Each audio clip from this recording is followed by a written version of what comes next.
quite well recently. She's part of a organization, and I'm part of the coalition, and she's gonna speak to you guys about her experience.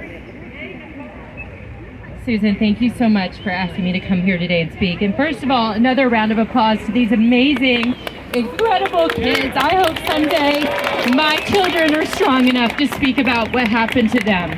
I stand here today as a mother of two elementary-aged children who were assaulted by mentally ill, unsheltered individuals, and the victim of attempted sexual assault. To say enough is enough. We don't want more shelters until you figure out what's wrong with them. Are you hearing us, city leaders? Are you hearing us, state leaders? Stop ignoring our pleas. Stop ignoring everyday New Yorkers, Chinatown residents, residents from Little Italy, and the many unhoused New Yorkers that keep saying our shelters are unsafe. Put us first, put our children first, and put our safety first. New York City Council elected leaders allow paid activists to come to community boards to admonish everyday New Yorkers in Chinatown and Little Italy, using slick language like your NIMBY to shut down their concerns about new proposed shelters. 4 new shelters in an area already oversaturated with shelters, in an area still reeling from the preventable and tragic death of Christina Yuna Lee. They are wrong. They need to stop providers from profiting off of our communities and start championing holding shelter providers accountable for achieving outcomes for our vulnerable populations.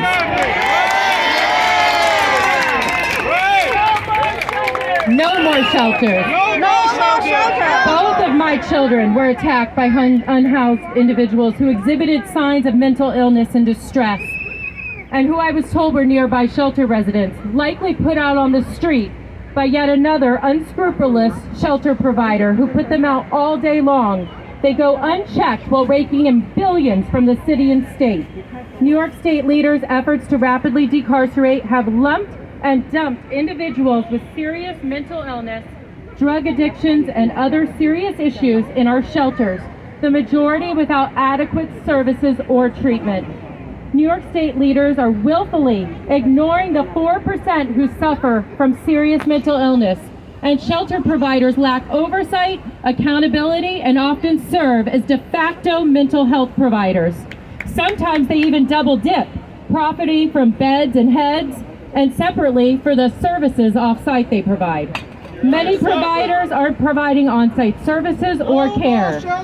No more shelters. And this is why nothing changes and our homeless crisis grows. So much money spent, billions. Yet few providers are actually achieving outcomes.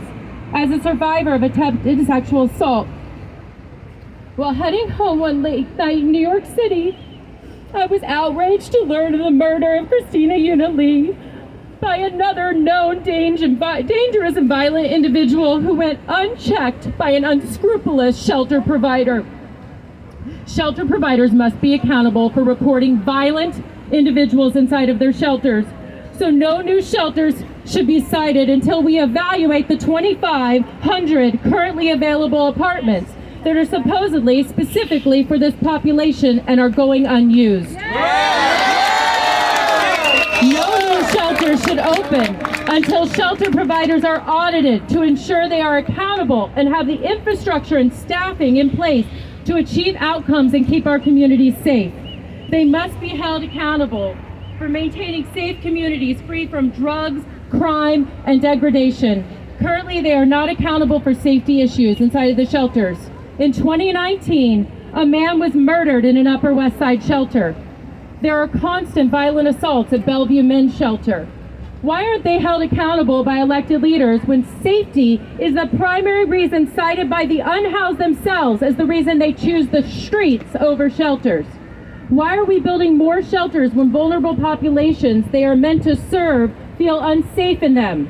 Money, profit. The bottom line, many shelter providers are profiting off of us, our communities, and the unhoused. They must be audited and held accountable before any more shelters are placed into our community. Yes.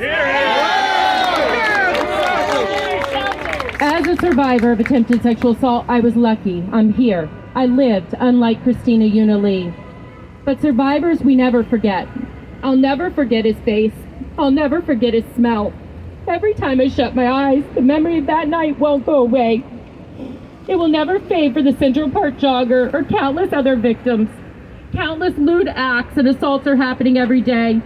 Poop smeared on a woman who denied a man's advances. The majority of these assailants, they have priors. Many are homeless or shelter residents. But let's be real clear, media. The majority of the homeless are not violent. In fact, many are also victims of those who suffer from serious untreated mental illness or violence roaming our shelters and our streets. They are placed into our communities by state leaders who turn a blind eye. The A-Tree murders in 2021, when Rigoberto Lopez, who resided at a Brooklyn shelter, went on a 15-hour murder spree, killing 2 homeless New Yorkers. He had been previously arrested 4 times, including allegedly assaulting a cop and his own father. It was unclear what, if any, treatment Lopez had been receiving for mental issues, even as the city was spending $1 billion a year on Thrive NYC mental health services. Unclear. Where is the outrage for these New Yorkers that died? Where is the outrage for the shelter provider not ensuring Rigoberto got his services? Our leaders must take action to end the revolving door for violent recidivists in our shelters and in our communities. We will start holding shelter providers accountable, and we expect you to as well. We need a new approach. We need a new approach long term. Yes, we do. That puts an end to large format shelters and gets people safely off the streets and make sure they are cared for. But today, leaders must start by holding shelter providers accountable, putting communities and our unhoused first, and not leaving them voiceless, helpless, or unsafe. Women in our unhoused cannot wait until they are dead for violent predators to be off our streets and out of our shelters. Thank you, kids, again. You are amazing, and you are strong for being here.